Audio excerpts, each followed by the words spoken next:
One. The pre-market prep show is all about scenario analysis, right? Triple D came up with a wild one. What if we rally like another 90 handles in the next 3 days and we're flat for the month of August? I think that would totally confuse the bulls and the bears. Not some great tech earnings today after mega cap tech just ripped your face off yesterday. We got some economic data coming out 8:15, 8:30. See if that shakes things up. We'll look at the IPO market with Eric Krol at 8:35. We're fired up. It's Wednesday. It's pre-market prep.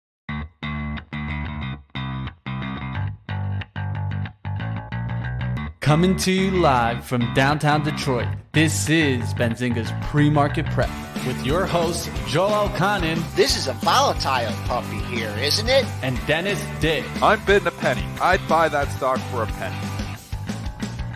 with everything you need to start your trading day.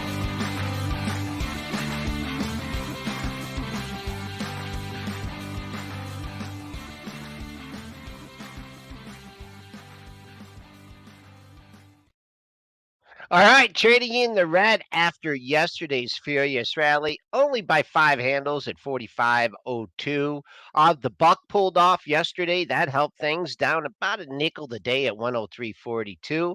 Bonds helped us out yesterday. They're down a little less than a half a point here at 120 and 28.30. Crude back above 80, just looking at those daily highs, trying to clear them up 50 cents, 81.66. Gold participating in the rally up 240, 1967.50. Silver after a monster day yesterday, giving back 9.4 cents at 25.04. And Bitcoin got the big catalyst yesterday. That's down $525 at 27,485. Let's bring in Triple D. Triple D, and I guess you could say so goes Nvidia, so goes the market. 100%. I mean, it drives everything, and just stop looking at anything else. All your other indicators, just have Nvidia on your screen. That is the reason we started blasting off yesterday. It opened and they just could not stop buying it. It went from so it opened down yesterday, and it went from 464 up to 484 in about 30 minutes. And then you had to know. I even tweeted it out. I was like, this AI rally's back. I mean, that was just the tell for the entire market. And it just kept rallying all day, the market. Nvidia didn't really build on that, but the rest of the market did. So you've got to use those indicators to know when to flip, especially you're a trader. Keep Nvidia on your screen. It is the leader of all leaders here right now. That was an unbelievable comeback for Nvidia, and then it brought the whole entire market up with it. And that wasn't even the biggest winning component in the S&P 500 index because Tesla caught on Yep. fire Yep. too, and that was up 7%. And they And moved that, together. yep. Those two stocks have been moving together for a while. And we talked about Tesla cup and handle yesterday, Joel, on the show. You did. You Yesterday did. or the day before, and we're like, technically, you kind of like the setup here. Technically, you can kind of see that this was, a potential, for it to break out here. I thought it would run into resistance at 250. I thought it could go from 240 to 250. It blew through that to 257. And then interesting enough, they pulled the rug out on the same day from the VFS. So like when we did the analysis, remember on the VFS, I was like, if you're going to buy VinFast, why aren't you buying Tesla? And that would have been the play. Sell VinFast, buy Tesla, and just kill it yesterday because they pulled the rug out from under. Props to Spinner, who called it out on the show pre-market. He said the options chain had come out, and he thought they could pull the rug out from it. So good call, Spinner. He's been one of our, if you don't know Jay, he's been in the chat here for about 10 years with us since we started the show. And we've learned so much from him as well. And he's absolutely correct. The options chain come out and they just murdered the stock. Hedgers, man. Why would you not, if you were long that stock and you didn't want to sell it, why wouldn't you, sell some options? And that certainly happened on that one.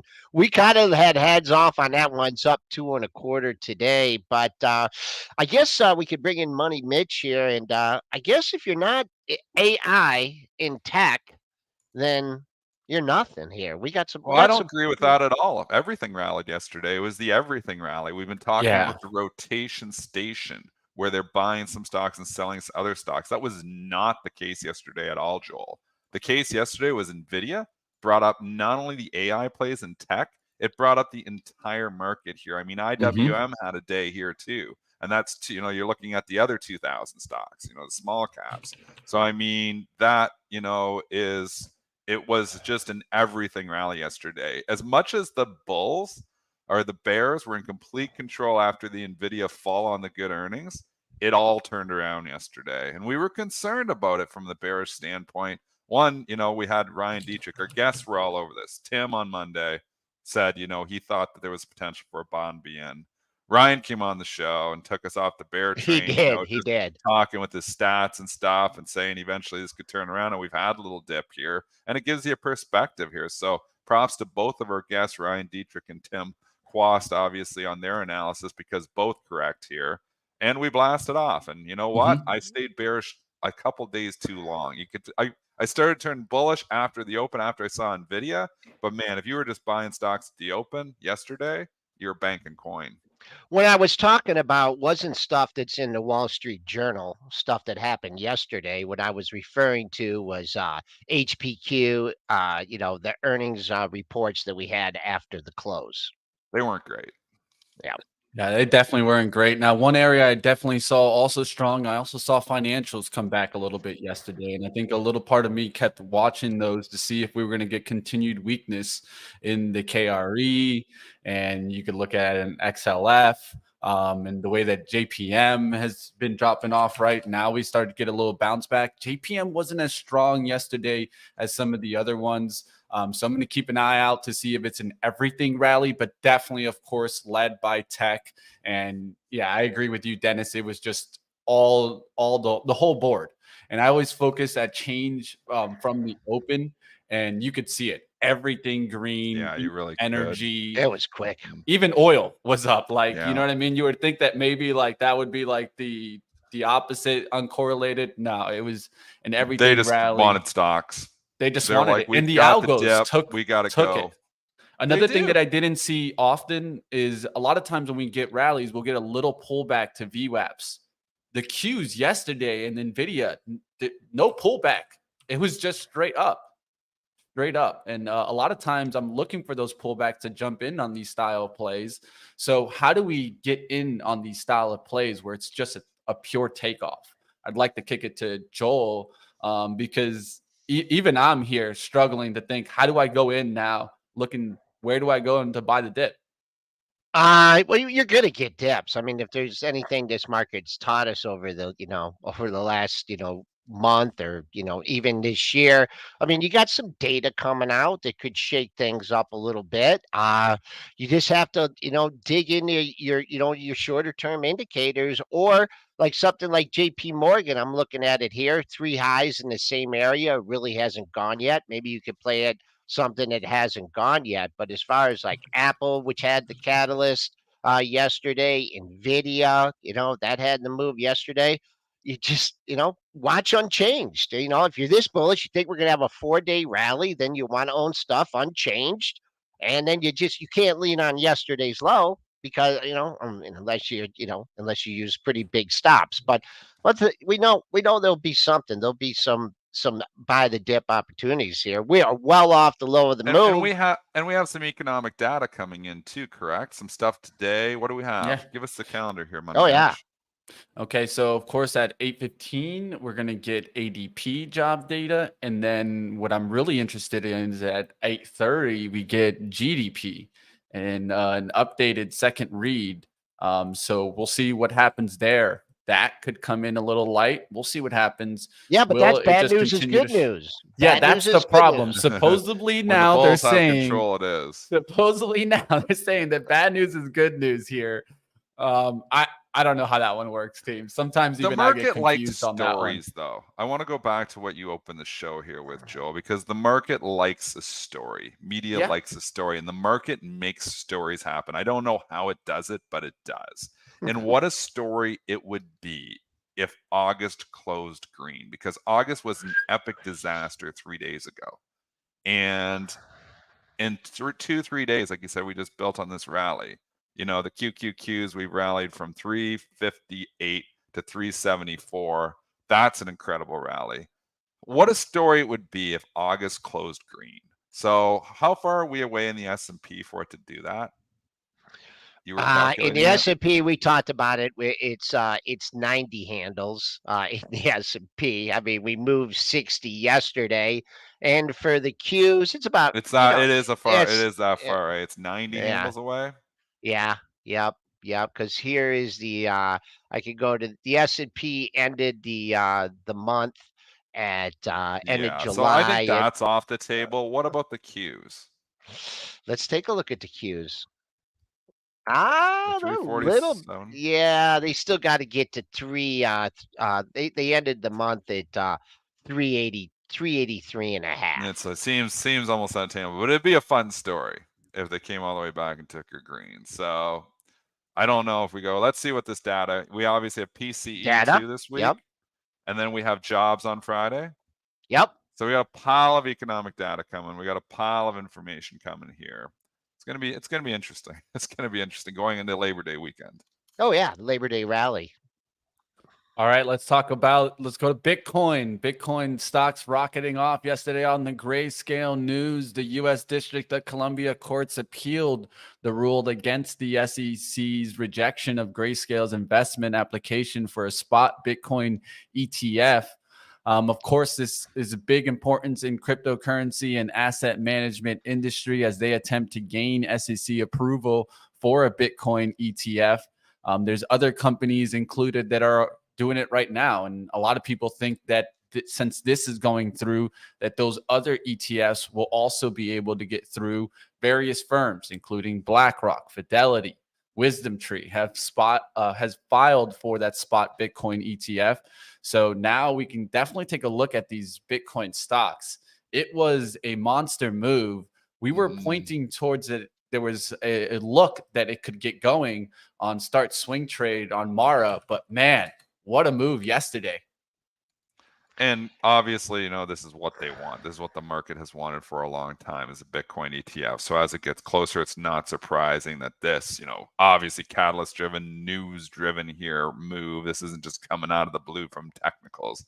This is news driven. News drives price. That's why I've always said, if you're just looking just at technicals, you miss a lot of other opportunities, because when you see a headline that the SEC is potentially going to approve a Bitcoin ETF, and obviously they've been fighting and they might do it, that is going to drive Bitcoin up every day. I don't give a crap what the chart looks like.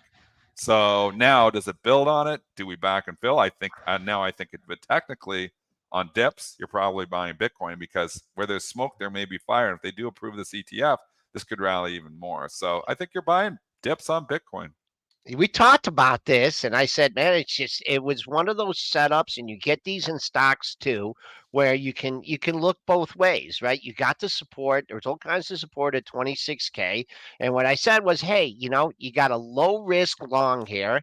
And if it cracks the low of the move, then, maybe try for the short side. I know it's hard to short the actual physical Bitcoin, but you got the, you got the catalyst. Now today's important.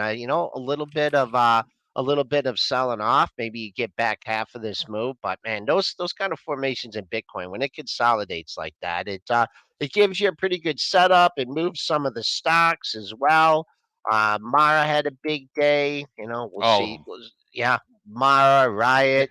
And then of course we need to keep a close eye on Coinbase, because they're the ones that a lot of different companies that went for the spot Bitcoin, they're proposing that Coinbase be the one that oversees the trading. And so I think this could be even more beneficial for Coin than maybe even all the other companies. So Coinbase definitely getting a lift yesterday. I'm going to actually watch for pullbacks on Coin. Just look went at green all the there. consolidation too here we had going into this. I mean, the straight down kind of gave back the entire rally from July, and all of these things were just sitting down here, kind of hanging out, trying to figure it out. And unbelievably, here we go again. And I mean, ADP's buy the out dips, here, you can't break Dennis. them. Yeah, I know. I'm Alright. getting sidetracked because I'm like, sold. And I was like, what's going on? All Should have went wide. Let's get the ADP You're number welcome, here. Ken Griffin. 177,000 versus 195,000 estimate. Prior was 324,000. So a little bit light under the estimate here. But remember, the last one was super over the estimate. So, I mean, these jobs numbers have been hard to read lately. I mean, I don't necessarily give this anything, but what do you guys see? I saw it very pop in hard the to read. market. Yeah. Go I ahead, mean, Dennis. it was a little pop. What is that? 3 handles. Yeah, I mean, 87 to already go. coming back. 3 It's already handles, coming 87 back. to go. It's already coming back. 88 So to go. I don't know, man. I don't think that number did anything, at least I don't for the think so jobs either. number. But we'll see what happens with GDP when that comes out at 8:30. And I think that it's interesting to see these Bitcoin stocks, but there's some other ones, right? Let's name some of the other relationship plays, right? So Sure. there's Hut, there's Hive, right? We can take a look at that one. There's BTBT. There's so many of these names. And what about the bigger one, the MSTR? All the charts amazingly, and I talk about pair trading and relationships. All of these charts look identical. Look at the last, MSTR. identical. MSTR. I mean, right down there. Like, look at them. Coinbase, they all look similar, MSTR, man. Mara, Riot, Hive, all identical. Relationships work, folks. Yeah, and when the news came out, a little part of me was just like calling out the relationships, and I was wondering, is there a play like that when you get a catalyst to maybe just hedge a little bit there, Dennis, and There's go a play along to all just these try names? to get whatever one didn't go. So Yeah. the way I trade, when you have a group, and we called it piston trading. Don Bright actually coined Yeah, it. he made that up. Bright trading. Called it piston trading. And why? Because you got when you have 2 stocks, it's a pair. But when you have multiples, there's pistons. So you think about like the 6 pistons going on. So you have like a group of banks, a group of Bitcoin miners, a group of food stocks. He called it piston trading. And one's coming down, he's buying the one going lower and selling the one going higher. And always just that these relationships hold through the longer term. And again, inefficiencies don't exist as much as they did back in the year 2000 when Don Bright was coining this. But I mean, it's built on that. So you see one miner going and the next miner going, and one hasn't gone yet. You got to be quick, but there is opportunity still. Not like, not talking here hours or probably not even minutes, but you're pretty quick, first few seconds of a move, 20 seconds of a move, you can still pick up those peer plays. So there is opportunities for looking and knowing everything in the group. So what I have is groups of stocks, and this is what people don't do. This is what, the majority of people, it's boring. You ever hear somebody come on CNBC and talk about groups of stocks? Here's my, remember with the COVID group, we had the non-COVID and we had the reopening trade, and then we had this, and the groups change. So, grouping stocks is such a fabulous way for traders to get a better picture of what is really going on. Dennis, the stock matchmaker. You guys know it. All right, let's go to the hurricane trade. I've made my entire living. Sometimes you're right. By groups. Sometimes you're wrong. In this case, I got to say, Dennis, I was wrong. Look at the hurricane now taking Florida right now. And I think that they even classified it a category 4 right before it made land. Man. So definitely praying for everybody out there to stay safe. Hopefully, at least this time it didn't go through what I was worried, which was another St. Lucie kind of entrance. Remember last year down south, it kind of destroyed there. Yeah. This one went a little bit higher than Tampa. You guys can see the picture here. This was from 7:30 this morning. Definitely gusts coming. I know I will get some of the effects in probably a day or two. So who knows? Maybe I got some internet issues. We'll find out what's going on there. But let's talk about the hurricane trade and how maybe you guys can be jumping on a trade right here. And Dennis gave you it. It's over. Yeah, it gave you it on the Venerac. trade. So we've been talking about the hurricane trade last few days here. I was long GNRC. I'm still long in my long-term account, but I was long extra in my trading account over the last few days. And it's paid because we started this thing I don't know where I started picking up, but I've been in and out all the way up here. So playing it from the long side, I sold the rest of it last night ahead of it. So I sold out the rest of it in the 123 area. It was a good trade. The Hurricane trade is a classic grouping trade. You know, your Home Depots and your Lowe's and your GNRCs, and there's the rental companies you can get into, and then you can go the opposite and say, well, the reinsurers or the insurance. Just understanding that trade. We've played this trade. I've played this trade for probably Over the 15 to 20 years, years. yeah. Yep. Yeah, so I just understand the trade very well. Generac is one they think about quickly, and the CEO was even on CNBC yesterday after hours. So I mean, it gave the stock a lift. It's up. Does the rally continue from here? Typically, after the hurricane makes landfall, it starts to fizzle out. So I think the trade for GNRC is over. I think the long-term investment is still there. So I'm sticking with it from a valuation perspective. I still like it as a long-term investment, but the trade perspective of this, where it's up about $7 since the hurricane started, I think that's fully priced. There's no really no daily highs to contend with here because you had to gap down on the earnings day. That high was 132.95. So just keep an eye on your pre-market high. Right now that comes in at 23.76. And then also, I mean, the stock's a pretty good mover, but sometimes on occasions like this, you could use the average daily range. Let's say this moves like $2-3 a day, $3 a day, gets up another buck from here. The reversion to the mean traders come in. But I was looking at that one. I was thinking of adding it, and then it gapped up on there. And I'm just so horrible at buying gap ups over over a good level instead of waiting for it to come back to that area. So let's hope everyone's safe down there. And yeah, for sure. That's number one. We Yep. hope everyone is safe. I mean, we had lots of 100%. warnings here, obviously. Hopefully, those who need to evacuate got out okay. Obviously, we hope the damage is minimal here. That's number one. Yeah, Florida guys know how to usually handle the hurricanes. Like I always say, it's the They're good at it. tornadoes and hurricanes that are the worst, right? And that's what you got to definitely be careful about.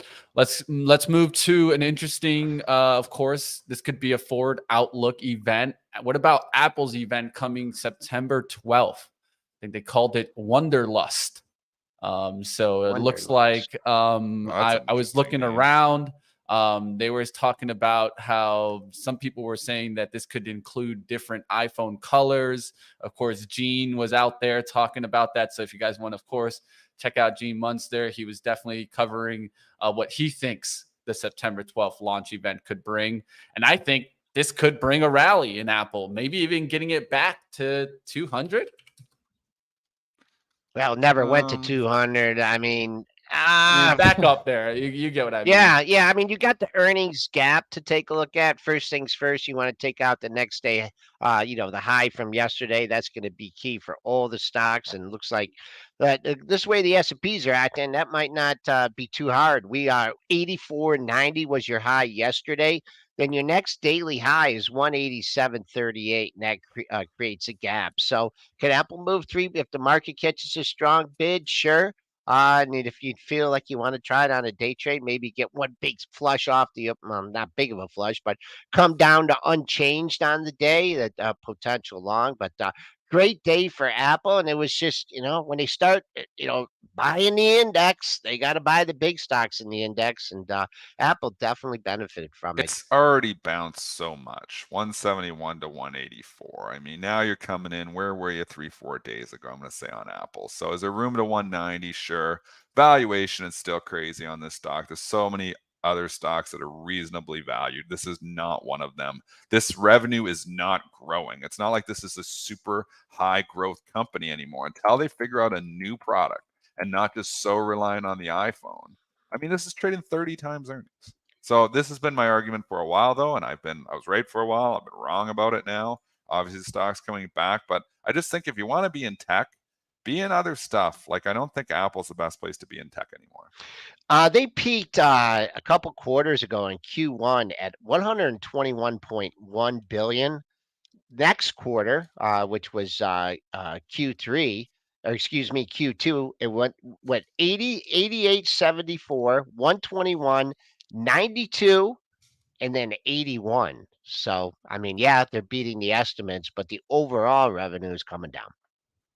There's just a pile of tech stocks that are trading 18, 20 times. Maybe you want to be in a Broadcom. Maybe you want to be in a Qualcomm. Maybe you want to be, you know what? You can make an argument. You'd be better in an Nvidia. At 47 times forward earnings, you're probably better in Nvidia than Apple. Whew. I'm not joking. Apple's 30 times, 47 times. Nvidia's growing like crazy right now. Apple doesn't grow at all. I'd argue Nvidia is better than Apple, from almost the valuation perspective. And it's just hard to say that after these moves, but isn't you it? know what? But isn't that incredible? The move that Nvidia has had, and it's 47 times forward earnings only. Is that not incredible?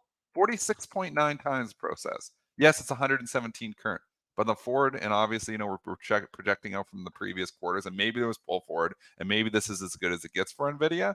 But it's pretty incredible to think about. We were talking about Nvidia at 70 times earnings. The stock is now at all-time highs, and now we're talking about a 47 times earnings. That's how fast the E is going up. They went from 7.1 billion, 19 billion to 13.5 billion. That's growth. I don't mind paying 40 times earnings for that kind of growth. What's the Apple? Where has the Apple growth been? Has it even grown at all? I think it's declined revenue here. Last 2 quarters. Can we look at those numbers here in the Pro, Mitch? Yeah. I know I'm throwing you under the bus for this. I got it up. I can stop my screen. Can you show it? Yeah. I mean, you're paying 30 times earnings for a company that is not growing. It's just a mammoth. It's hard to grow that. And if they ever run into trouble with the iPhone, I mean, the iPhone is everything. It's always been like 50% of revenues. Now, again, maybe Apple comes out with something cool and new, a car or something crazy, or maybe it's going to be something AI related. But until they come with it's how long can they milk this iPhone story? 15 years. It has all been driven by iPhone. Seeing how the consumer just always gets the new one, Dennis, I think they could just keep doing it. I don't know. Unless you go into recession. I see everybody. They're like, oh, I want the new one. I want the new one. I want the new one. There are already people talking about the new one right now. What has happened to revenue, though? I mean, we're paying 30 times earnings for They don't have anything new. And I think that's what you're pointing to also. I think what's the next thing? The whole reason that Apple is exactly what Den just said in the chat. Everybody views it as the safe place to be in tech. What if one day it's not the safe place to be? I just think, I don't mind tech, but I'm thinking if you're paying 30 times earnings, why not pay 45 times earnings for Nvidia? It's growing like crazy. So I'm not paying either because I just, it's still a little bit too much for me, but I just don't see. And again, I owned Apple. It's not like I'm didn't participate in this, folks. I owned Apple in my long-term account for 7 years straight. My average cost basis was $25. I sold it last year at $155 and $180, and I'm out. And the reason, when I bought it, it was 13 times earnings, and now when I've sold it, it's 30 times earnings. 13 times earnings and growing like crazy. 30 times earnings and not growing at all. It's just not as attractive as it was a decade ago. I do not think Apple is going to be the stock for the next decade. I'm saying this with my long-term investing hat on. Nothing to do with trading. I don't know where it's going tomorrow. I don't know where it's going next week. But I think there's going to be a lot better performers in the next decade than Apple. Man, this is the first time I've seen the chat actually hate a little bit on Apple, at least just overall consensus. And this is interesting. It's interesting. Spinner, Google 22 times. That's a hell of a lot cheaper. Google's got, all kinds of story. The one issue with Google is if Microsoft really grabs market share on ChatGPT from search, that would really punish Google. So that's the risk with Google. But still, they got the AI story. They got the Bard or whatever the hell they call it. I mean, there's an AI story there too. And there's an AI story in Apple as well. But I just don't think, it's almost like a consumer staple. And maybe, that's what it is. The iPhone is a consumer staple. Dividend. They give it the higher. It's got a little dividend to it, 0.52%, really not much at all. And then you have a pile of cash. All right, guys, I'm going to come in here. Sorry to interrupt, Dennis. Just want to give us the GDP number before it hits. Consensus is 2.4 here, prior being 2.0. GDP about to hit at 8:30 here. So we'll see if this actually causes a market-wide reaction. We'll have all eyes on it, and we'll see if Joel can let us know if we sees any action here on the chart. Yeah, I just went to the 1 minute here, and we're popping. We're popping. Is Is it All right, weak? here we are. Core PCE prices. I got US core PCE prices coming in. I don't have the GDP yet, but the core Q2 3.8 to 3.8 estimate. Of course, the PCE one that we'll be looking at is tomorrow. But looking here, retail inventories for X autos coming in at 0.1 to 0.3 prior. I'm trying to get the GDP report here, and I'll get it to you guys in just a second. Okay, real quick, we cleared yesterday's high at 0950s. That's already traded through it several times. It's not a big level. The level I'm focused on for this morning and for the remainder of the day, right, real close to the Globex high. Your Globex high was 16 and a quarter. Your only daily high in there was from August 16th. So there's your level. That would be continuation on the upside, and then that's where things open up. If you can clear 45, 17 and a quarter. So far, the numbers have been kind to the market here. We went from in the red about 5-6 handles when the show started, and now in the green by 5.5 handles. So bears Buy the are dips lurking. Buy the yeah. dippers are lurking out here. Can't shake those buy the dippers. All right. I'm seeing out here actual 2.1 below the consensus of 2.4. So that's what I got there. 2.1 below the consensus of 2.4%, showing a little bit of some slowdown compared to the estimate. That Prior means was the Fed 2.0. can stop.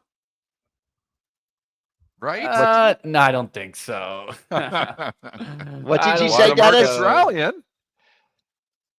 I mean, you could view it like that off That's of a what they're 0.3 decrease there, but What you said, the Fed's going to stop, Dennis? Is that what you That's said? not. And I said that's what the market's thinking. That means the Fed can stop. I mean, that's what GDP is starting to slow down And a little bit lower, here. and lower rates. Get us back down to 1%. Lower the rates. We're in a recession here, folks. GDP is only 2.1%. that's these guys. Still hopping. That's these guys. Who They knows? got the bullets in the chamber to do it. They do, right? That's the reason, Joel. That's the main reason why you can't be eternally bearish here, because they got too many bullets in the chamber here now. They can shoot down a recession just like that with lowering rates. It's hard to get eternally bearish. I mean, I don't think wish I would have started getting bullish 3 days recession. ago when Tim came on the show. I think a little part of me would think they want a recession, but that's just me. Well, they do. Oh no, not a little part. They do. They basically have said it. You know, they want to slow it. That's how they were going to kill inflation, was by recession. I mean, if it works out, you get the soft landing, you get soft landing. But we know we kind of had the recession with the 2 periods, the 2 consecutive quarters of negative GDP. We had it. We had it last year. But I still think, I think we're going to slow down. But again, if we slow down, they just start lowering rates and the party continues. That's true.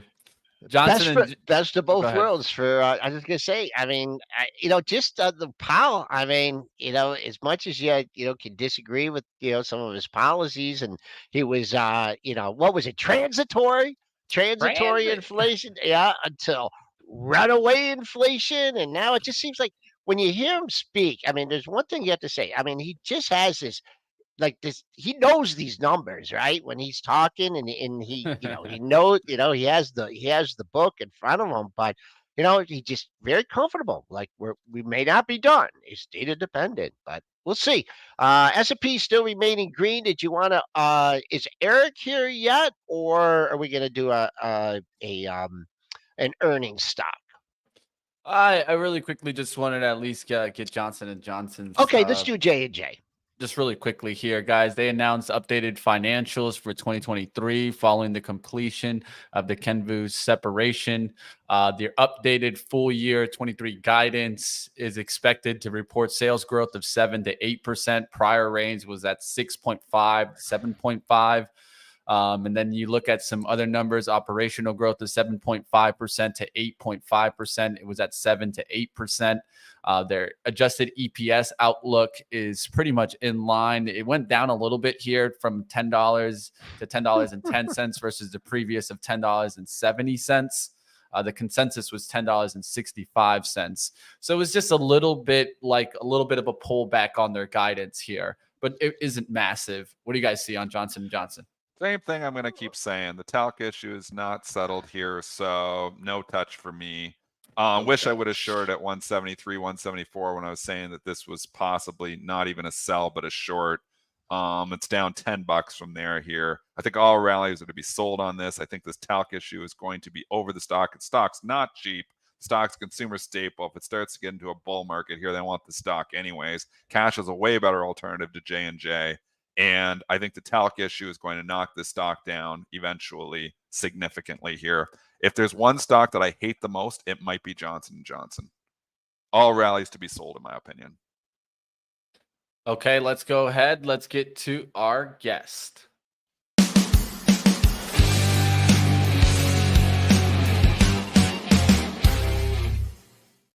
Good morning to Eric Krol, Krol Asset Management, the co-author of The Life Cycle Trade. And I know you were kind of in hibernation there in 2022 with the IPO market, but things are heating up a little bit. Tell us what so far the year has brought us in 2023. Well, good morning, gentlemen. It's good to be back. The IPO market has been in hibernation, and it looks like it's starting to wake up a little bit. We have a couple IPOs that were recently filed, and let's see how the market treats those. All right, so just overall, I mean, Mitch put the graph up here or the chart to show 2021 excessive speculation. How much do you think that, well, we'll first talk about, the expectations on the amount of recovery, but then, let's talk about after that. Let's go into the performance so far. Okay. Well, first, what I've seen in the past, looking at history, is that after we have a great market and a bull market, and then you get the kind of the blow off top of the number of IPOs. And remember, 2021 also had the SPACs. That's 397 IPOs in 2021. That doesn't count another 400 some odd SPACs. All the froth was, went out in 2021. And typically after the bull ends, we do go down, but you can see that excessive speculation really drove the number down to in 2022. There were only 68 IPOs. We've had 71 this year so far, a little better because the year isn't over yet, but they've all been small. I mean, look at the amount of capital raised in 2022 and 2023, very small. We were looking at, these were IPOs. Sometimes they came out, they raised only $15 million, $20 million. And some of them, many of them, you can tell also the quality of them. They're priced at $4 and $5 and $6.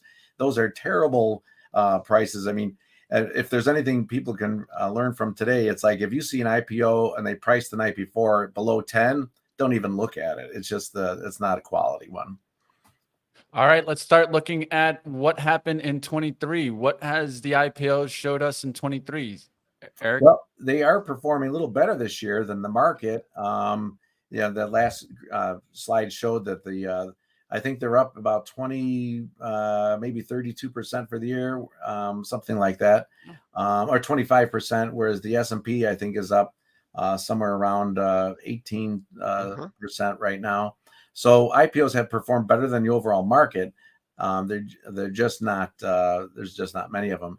And in terms of IPOs for this year, overall, there's only 3 that meet the 2 criteria, and it's a very low bar to hit here. First, I want them to have a price that's higher than what they closed on day one, and secondly, they need to trade more than $20 million of volume a day, and only 3 of those 71 meet that criteria. And that's believe me, that's not a tough criteria to beat. And just real quick, compared to 2021. How many?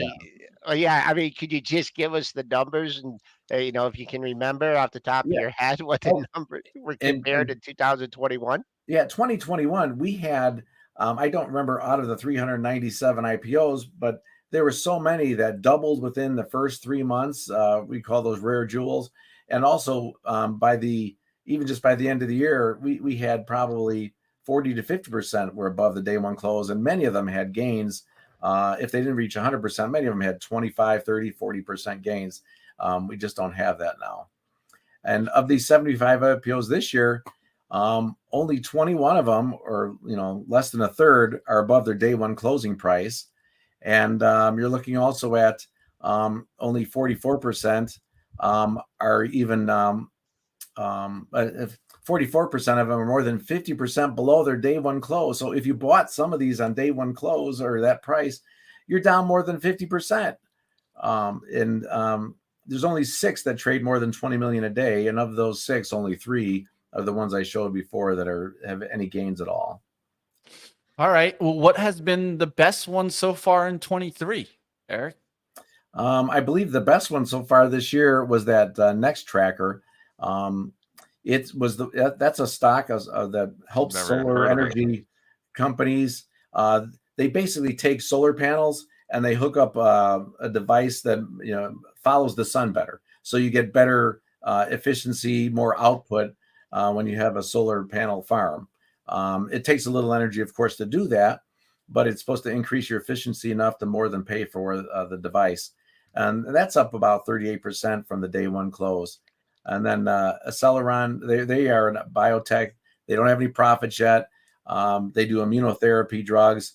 I've looked into them a little bit. They talk about monoclonal antibodies. I don't even know what they treat yet, but all I know is they have inhibitors and things. And it's a risky play. I don't like buy IPOs that are biotechs. But then Kava Group, they're a Mediterranean Chipotle, for lack of a better description. They also bought Zoe's Kitchen, and so they're growing. And I always like to watch retail restaurants because if they catch on, they can continue to grow for many years. I mean, think of Chipotle, McDonald's, an obvious one, and many other retail restaurants over the years. If they get a great concept, they can just grow nationwide. But that's only 2% from the day one close. So I think the big shocker on here is this Next Tracker, because, and I don't know how much, you bring this in that, to your inner market analysis, but I mean, if you look at solar stocks, I mean, you're getting Right. absolutely crushed here. Is this just the new kid on the street that has better technology? Because you think of all the IPOs and you think about market relationships, you'd be like, solar? Right. Hands off. How do you incorporate that into your analysis? Well, they're different in that they don't make the solar panels. They help everybody who already has solar panels. So Okay. all the utilities out there who have these, for lack of a better term, solar panel farms, they come in and say, we can improve your efficiency, increase your power output, but if you add our software and our hardware to your existing farm. So everybody else is competing on price for the panels, and they're coming in and saying, I'm going to help the panels you already have. So they're a little different. All right, let's go into what to watch right now. I know you have some charts here that we can take a look at. Looks like Next Tracker, Samsara, and Uber Technology. Let's get into some of these. Yeah, let's talk about Next Tracker. So here's their stock on a weekly basis, and we talk about the different phases in the life cycle of a stock. This one is interesting in that it since it came out, it's still in the IPO advance phase, and it's been choppy. It's been the graph shows that it's gone all the way from 30 to as high as 46, and now it's back around 42. So a 10% weekly move is not out of the question for this stock. So it's a little bit choppy. And it's moved up. And, let's face it, the last 4 or 5 weeks of this market have not been good. It had one really bad week 2 weeks ago, but it's bounced back nicely. So that's a stock that's still in the IPO advance phase. Samsara, it had a very short IPO advance, like 3-4 weeks. And then it came down, and like 91% of all IPOs undercut its day one low and really undercut it. Then it's formed that nice double bottom base there. And you can see that it's coming up the right side, and it's reached the old high. We call that the turbulent zone, and it's corrected from there. So what I like about Samsara, and they work on the Internet of Things type of devices, is that look at how the volume has increased this year in 2023. And as it came up the right side, and now is forming this new base. And I would be looking for this to break out above 30 in heavy volume before I'd be interested. But right now, it's formed a great due diligence phase.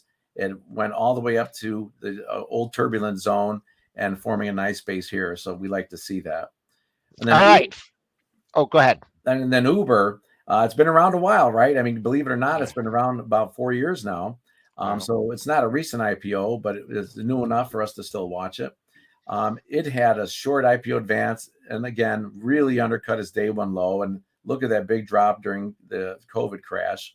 And then it came back strong.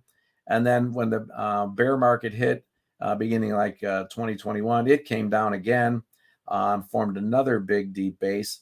So I look at this as, and it's a little bit odd looking, but I would say this is in a due diligence phase, and it's off the bottom. It's formed its first mature base off the bottom and rising. So I think it's in the institutional advance phase or beginning of it. It still has to get through the turbulence of the past. But to me, this is a stock that they have they have earnings now, positive cash flow, and they're maturing. And so I look at this one as one of the IPOs of recent times that is moving on to maybe the institutional advance phase. Sometimes these companies can grow into their valuations too. I mean, the biggest problem with most of these IPOs, Eric, is they come out with ridiculous valuations. And that's why your stats are so strong. And like, obviously, you're buying on day one of a lot of these IPOs, and it's really the underwriters that are making the money. It's really, like Wall Street making the money at the expense of the investors. But there is cases where eventually some of these stocks do grow into their valuations. And I think Uber might be, an example of that. Probably came out too high, took a lot of years, but finally starting to figure it out. But then you could talk the other story is Lyft, when it came out. And obviously it's a completely different story where, it come out, and if you bring, I don't know if we got that chart there, but if you showed it, we're up $40, and we've never even come back to being close to it. So two very similar businesses, but one obviously, is best of breed and one's not. I mean, how do you as an investor, when these things are first coming out, is it just, should you avoid them all on day one?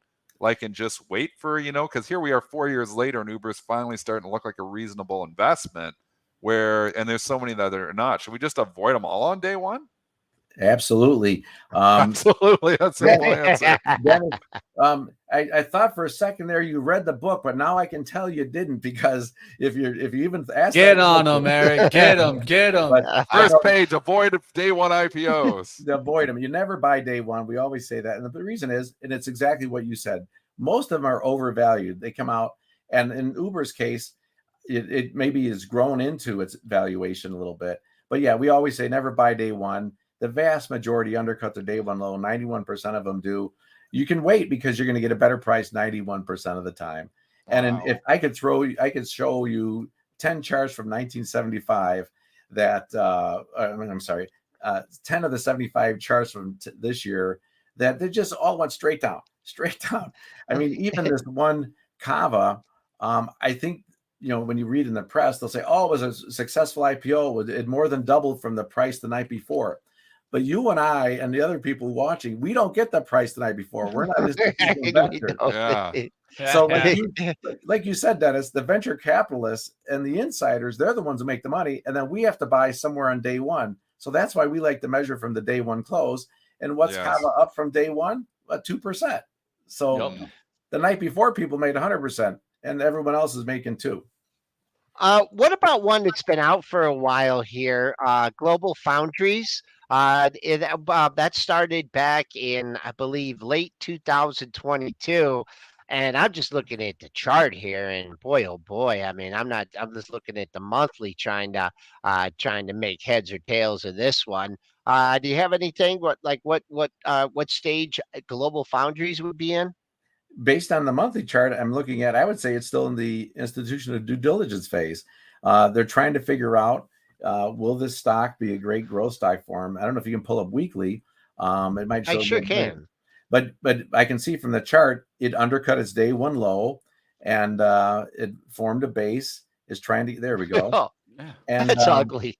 And it tried to do advance, but very short term. I mean, it had only a quick couple week advance above the old high, and then came right back and undercut.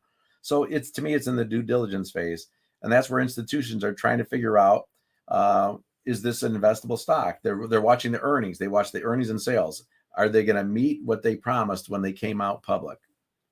The chat wants to know, what about VFS, the hottest stock on Wall Street Come right on, now? Eric. Here we go. The Vietnam car company, right? Well, yes. it's like a 2-day wonder, right? There we go. Yeah, these are always these are the stocks that when you're in them, isn't it great if you got in early? But look at that climax top already. The key to me is just like day before yesterday, you break out another gap way up, and then you close lower, and then yesterday you undercut. We've seen this before, right? These are the ones you better get in early and play fast. These are not the kind I go after. You've got to have quick fingers. Maybe Dennis can handle these. I can't. No. Oh, Lord. Keep it off the screen. Yeah. Before we I let accidentally buy it. before we let you go, what's in the pipeline here? Do we have some potential big IPOs? Tell us what we have to look forward to. Okay, this is something to get excited about. It's been a rough year for IPOs the last 20 months. Instacart, the first venture capital backed IPO since December of 2021. They actually make money in a grocery delivery business that has profitability. They've just filed for an IPO. They expect to raise about $1 billion. Klaviyo, they are a company that I don't know anything about, so I'm not going to pretend to say I do. I think they do marketing with your phone and e-commerce marketing. I don't know anything about them, but they expect to raise about $750 million. And then ARM, the big chip company that went private about 8 years ago for $32 billion. I don't know how much they're going to raise. I couldn't find that number. But I imagine they're going to probably raise in the billions. I don't think they're going to sell the whole thing, but they are a company that's going to get a lot of attention because guess what? They make chips that are used in AI. So that's something to watch to see how the market treats that. Those are three I would be excited about. Again, don't buy day one, but you can buy soon after that if it forms a nice base and breaks out in volume. Man, all I got to say is Instacart. You had an amazing opportunity in 2020. I don't know why it took to now, but that's one thing that I would definitely say because I know I was a user of Instacart back in that time. I think a lot of people were. So we'll see what happens when it comes out. Always good to have you, Eric. Oh, it's great to be here, and thanks for having me. It's good to see you again. Eric Krol from Krol Asset Management, co-author of the Life Cycle Trade that Dennis hasn't read yet, and I don't think I've read it either. I knew the first page. Get him, get him. No. You send me an email, I'll send you a signed copy. Okay. There I you like the go. signed There copy. you All go. I'll I put it in my like channel that. cabinet too to look at. Okay. Awesome. Thanks, Have a good Eric. one, Eric. All right, let's go take a look into the markets. How we looking, Joel? I was going to say our interviews are just absolutely just great this week. I just have to they're pat myself. rocking. These guys are prepared. You know why? Because they're all prepared. That's the truth. It's not us, Joel. It's always them. But hey, see, we don't prepare. We wing everything here. So Dennis, makes us look good when people come in prepared. All right. We're up $1 here. We came in, we're just hanging around unchanged here. So a little buy the dippers came in, hanging unchanged. So we'll see what we got going in the open. We gotta cover a few earnings stocks though. Yeah. Let's get into some of those. Let's do Ambarella. Q2 EPS here at a loss of 15 cents beats the loss of 21-cent estimate. Sales of 62.12 million beat the 62.05 billion estimate. They do see Q3 revenues at 50 million to 67.6 million. So the revenue is definitely not where it wants to be here. Ambarella has been turning back down after recent rally. What do you guys think? Disaster. The disaster. This was the disaster. GoPro stock. Losing money, 50 million. Well, it used to be tied in with it. Yeah, it used to obviously be. got other customers, so at least they, it's had a story. It's moved, and I mean, do they come in because they're buying the dips on stuff today? Maybe, but man, talk about best of breed, worst of breed. After this earnings report, I'm putting this company in the ladder. It is down 20% though on a day that they're looking to buy stuff, so I wouldn't be surprised if it does bounce, but I think there's better long-term investments. 58.80, that comes in as your pre-market low, and then your low in May was at 58.15. So potential capital P support in this one. Since you've made that low, if you're looking for more on the upside here, The rebound high so far has been 61.67. We got to look at GoPro. Good old GoPro. Where Does is anybody that? have the GoPro? Is it $3, three? eh? Holy, Yeah. from 10, No it's one likes basically at GoPros all-time no more, lows. man. Well, it's not quite to the 2020 lows. It got down to $2 in 2020, but it's basically giving back the entire 2021 rally. I don't know. I guess it's $3. It's a lottery ticket at this point in time. All right, let's go to one that's at least up here. PVH Q2 adjusted EPS at $1.98 beats the $1.75 estimate. Sales of $2.21 billion beats the $2.19 billion estimate. They increased full year planned repurchased up to $400 million. You guys like PVH here?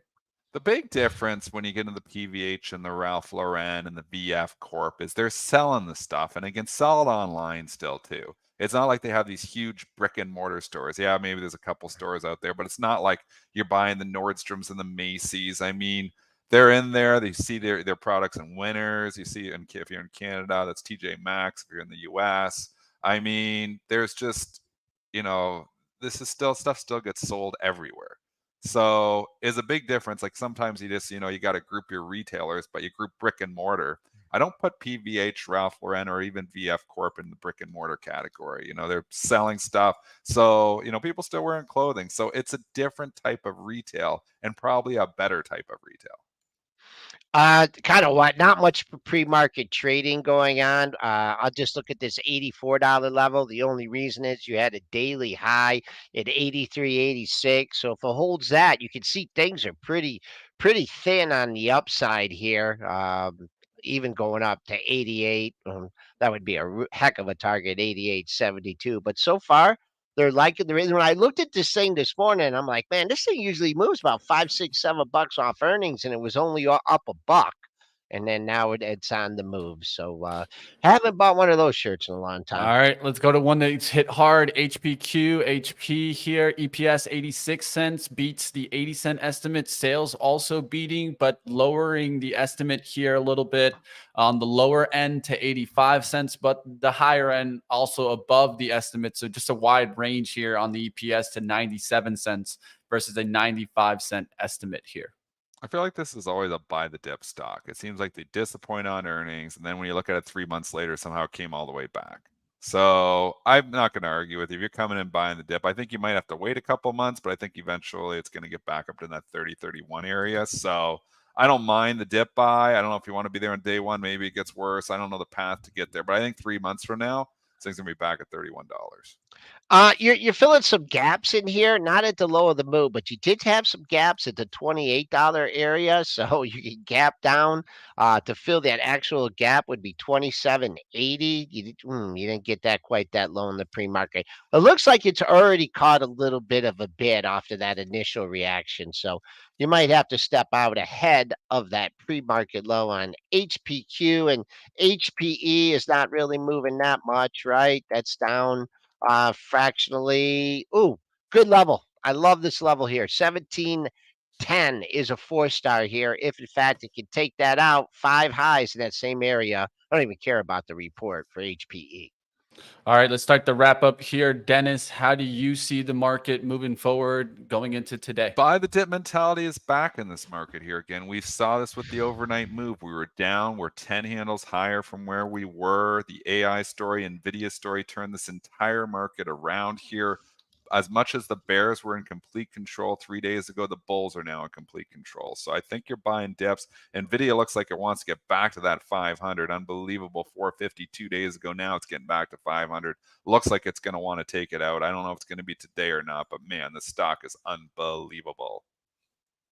All right, now I'll go to Joel to take a look at the ES and give us the levels to wrap up the day. And then I got to tell you guys all about Kathy.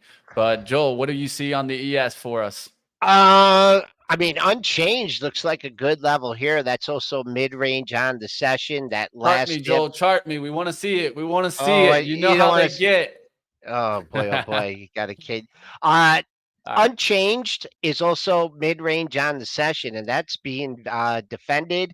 If in fact we could take out that pre-market high, I can tell you, I just don't have any identifiable resistance up to 45, 44.75. That was your August 10th high. As far as guests tomorrow, we are going to keep the guest parade going, and Mark Chaikin's coming on, and I know exactly what Mark's going to say. When he was calling for a pullback, he said he was looking for 43.50. And you know what the low of the move on August 18th was? 43.50. There you go. I don't know if he was referring to the cash of the gets future. it, baby. Yeah, so that's Sometimes what we got. Chaikin gets the Shaking bacon. analytics. Chaikin gets the Yep. bacon there, man. And just want to let you guys know, of course, we got a big interview today. Going to be released at 2 p.m. Eastern. Don't miss it. The Raz Report with, of course, Kathy Wood. And I will give you guys a little bit of insight. She actually called this grayscale in the interview before it came out, that the kind of what was going to happen. So if you want to learn about things like that, exciting moments. Last time we had an amazing moment between her outlook on what Kramer had said about shutting her ETF down. You don't want to miss it, guys. Of course, Kathy Wood, ARK Invest. That's going to be at 2 p.m. Eastern, right here, of course, on Benzinga. We'll see you guys tomorrow right here on Pre-Market Prep. Like always, get after the market, and let's see what we can get into today. See you next time, team.